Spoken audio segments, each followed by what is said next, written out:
which gives the CM powers under these circumstances to convene a sitting of the council. It is well within her rights. And the good thing with the CM of Ekurhuleni is that she's a no-nonsense woman. She doesn't go around pleasing anyone, and she doesn't budge to wrong things. She tells you if she's not comfortable with something that is not in line with what are her responsibilities. So, seated here, I've got no doubt that she would have thoroughly interpreted the law and done sufficient consultation with the legal advisors before she sent those invites.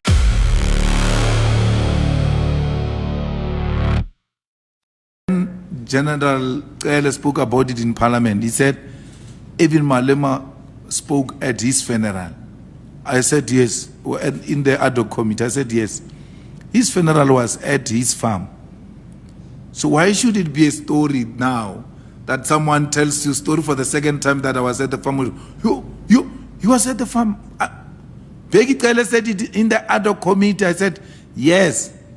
3 of us spoke there. I spoke, Mbalula spoke, Bheki Cele spoke. How did I know the old man? I knew the old man through there when they were engaged in a strike here in Johannesburg. I can't remember if it was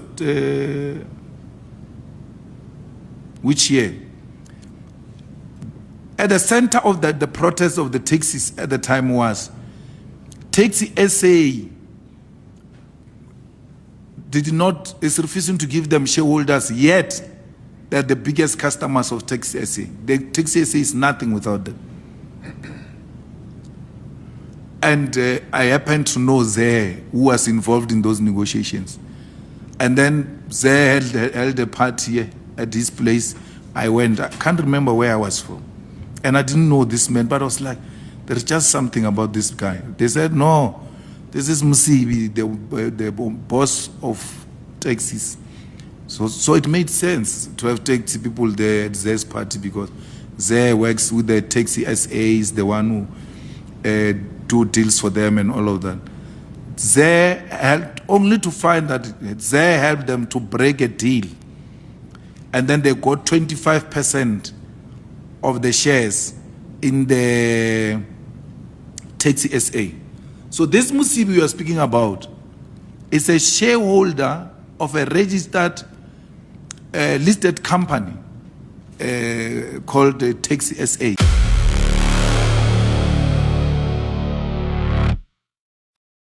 Meaning, I don't think Mbeki, Malema, R3m, Mbalula, Cameroon, Khan are going to help us with anything.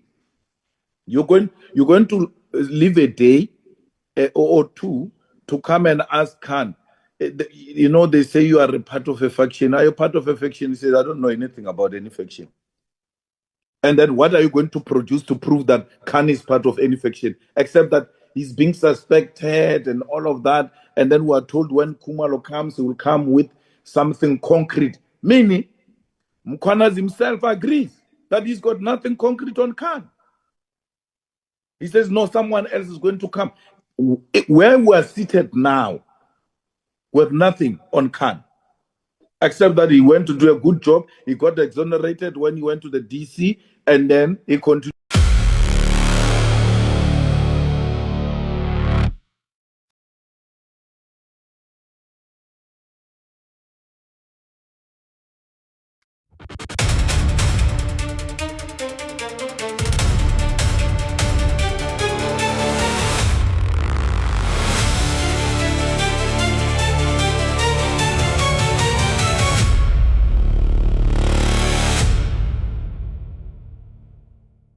How we know this is from the attachments that follow. And this is the chat that is between Mr. Mo Sayed and General Khan. And you'll see that there are from 6675 to 6676, there are several attachments. And those are what's called an entry form. And those forms are in your bundle marked annexes to WhatsApp chats, and it begins on page 23.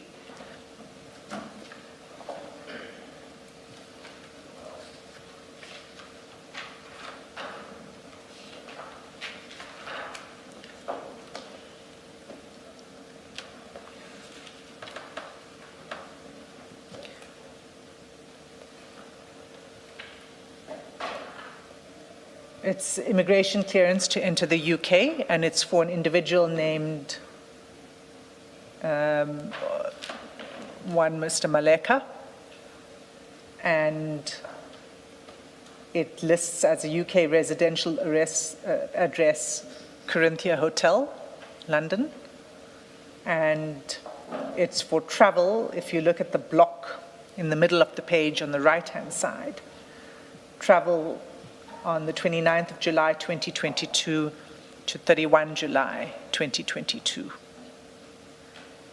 So for 2 days, it was a weekend. And if you turn over to page 24,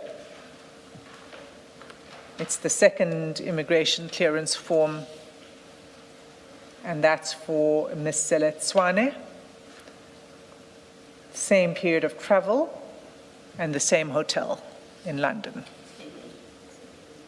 Pardon me? The names are female names, so Yes. it's Miss. I think you said Mr. No, Ms. Seletswane.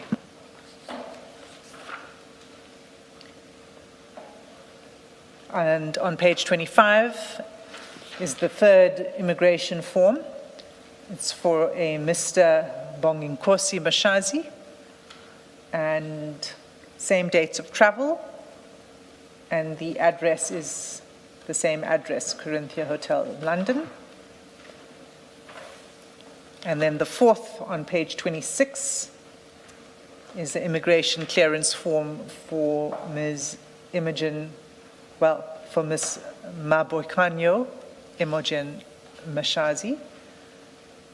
Same dates of travel and the same residential address in the UK, the Corinthia Hotel, London.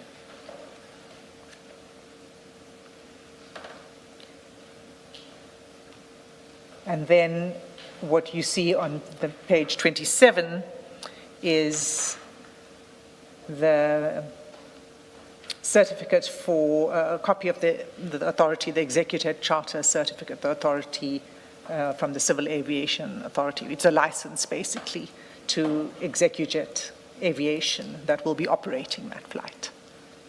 That's on page 27.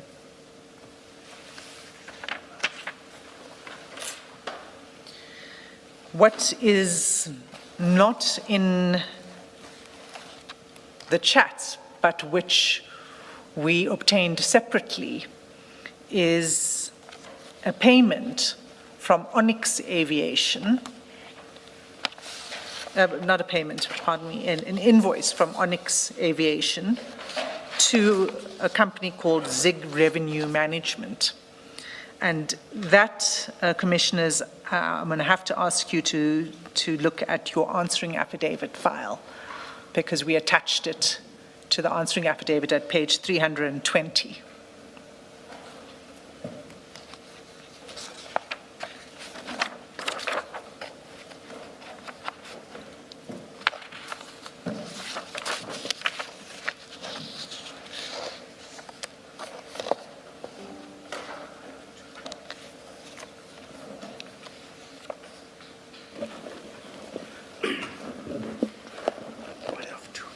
What page? 320. It's TN 27.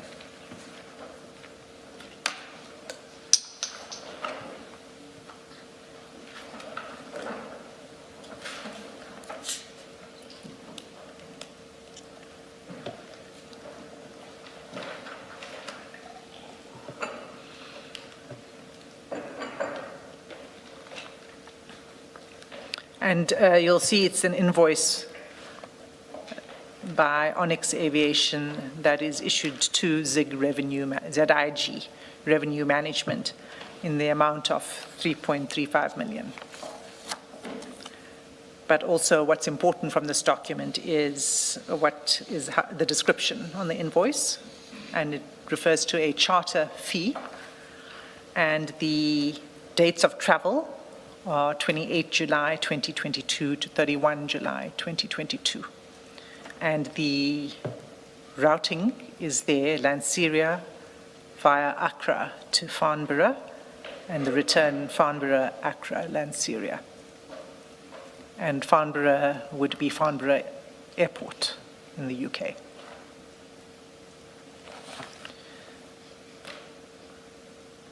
And we point out in the answering affidavit, and this is commissioned, this is on oath by our investigator, Mr. Nxumalo, that ZIG Revenue Management, which is a business owned by Mr. Z. Nxumalo, also a name that has cropped up in this commission several times, a businessman, paid Mr. Sayed's paid this company, Onyx Aviation. Mr. Sayed is not a director of Onyx Aviation, but he's associated with it. He's associated with people who are directors of Onyx Aviation. And Mr. Nxumalo paid Onyx Aviation to fly Ms. Mashazi, her husband, and her friends to London for a weekend in July 2022. And the charter flight itself was 3.3 million.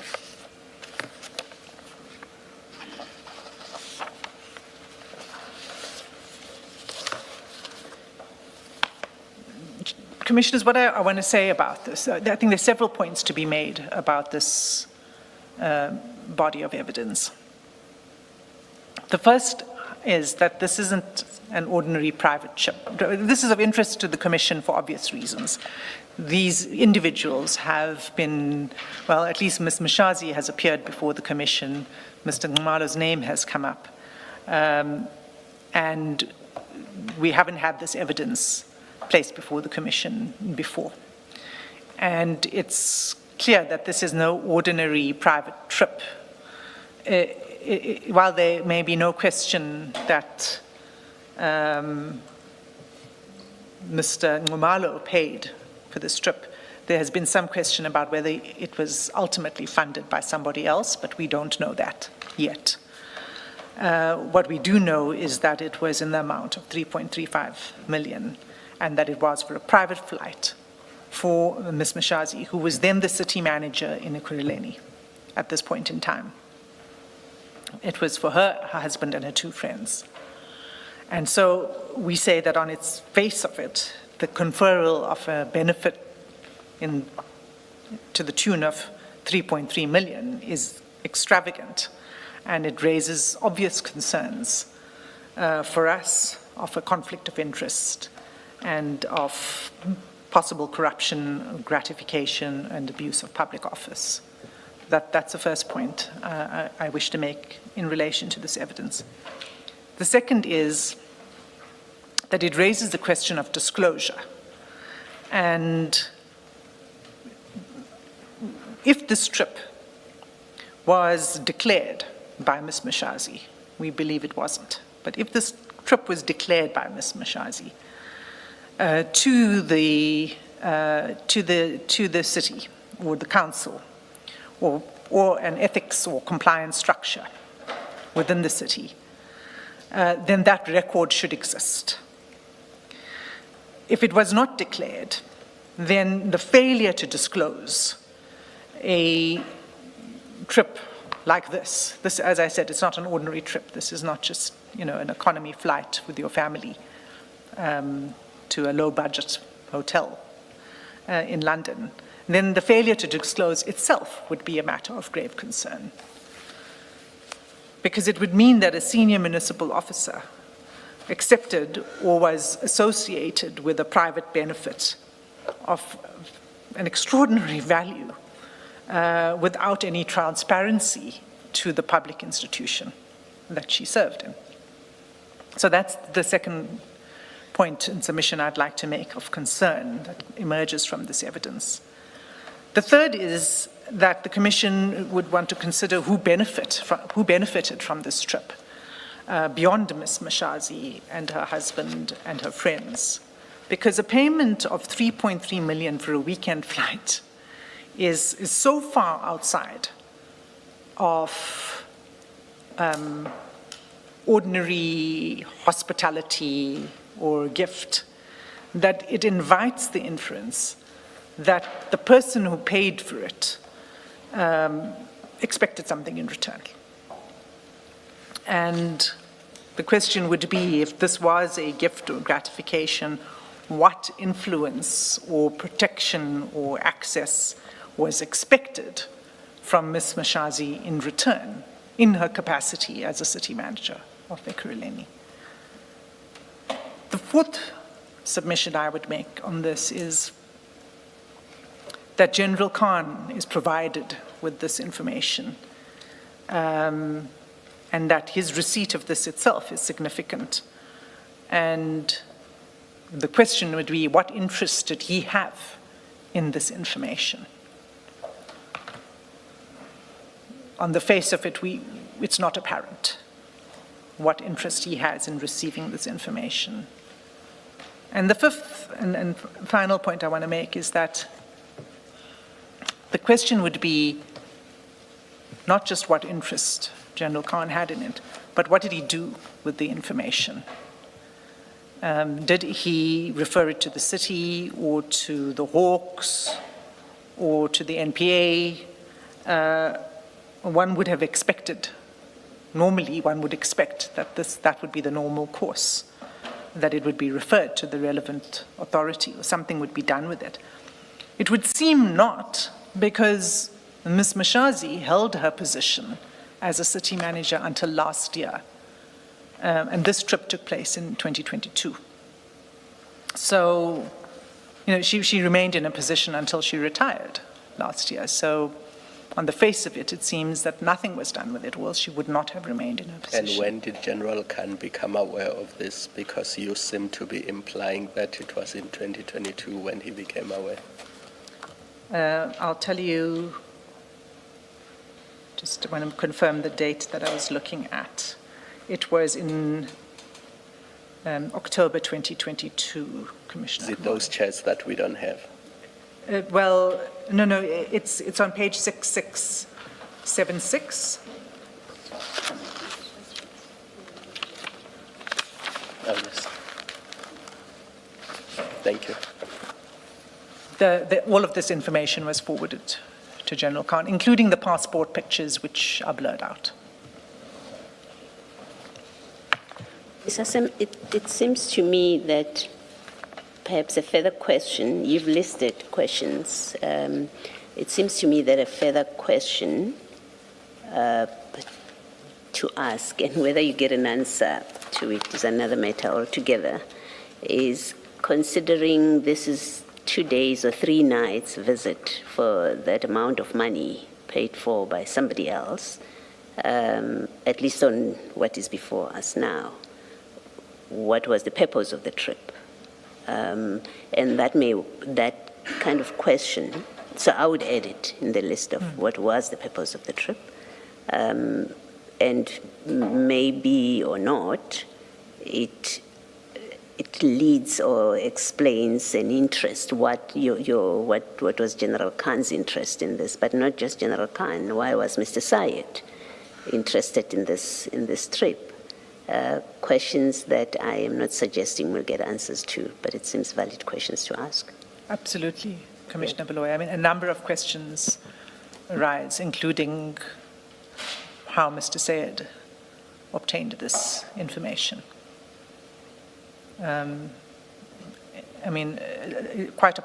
We know of his relationship with Onyx Aviation, etc., and so it's not so surprising that he had the information on the immigration forms and the executive license, but the passports, I suppose it would have been all part of that bundle. But we don't know the background to it. And I'm in agreement with you, Commissioner Baloy, that would be another question. So those are my submissions on this Mashazi chapter.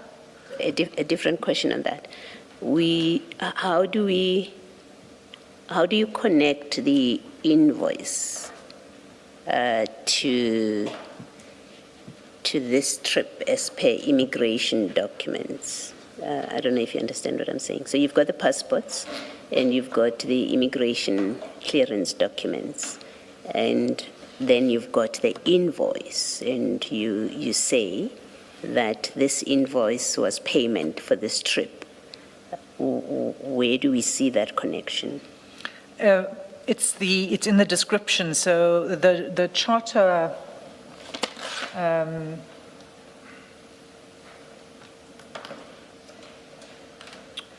It's not in the executive document, unfortunately, but it will be in one of the other documents, the aircraft ZSFCI.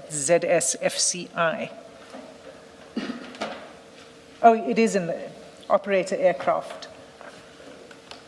Sorry, Commissioner Beloy, on page 27, it is there. Paragraph 2, operator aircraft, operating aircraft registration ZSFCI. And on the invoice, you see under charter fee, it's for the aircraft ZSFCI.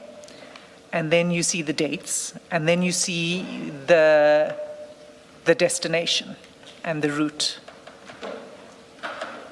I hadn't understood. Thank you for clarifying. So page 27 relates to this particular trip. It's not just a general license for this aircraft, but it relates to this trip in particular.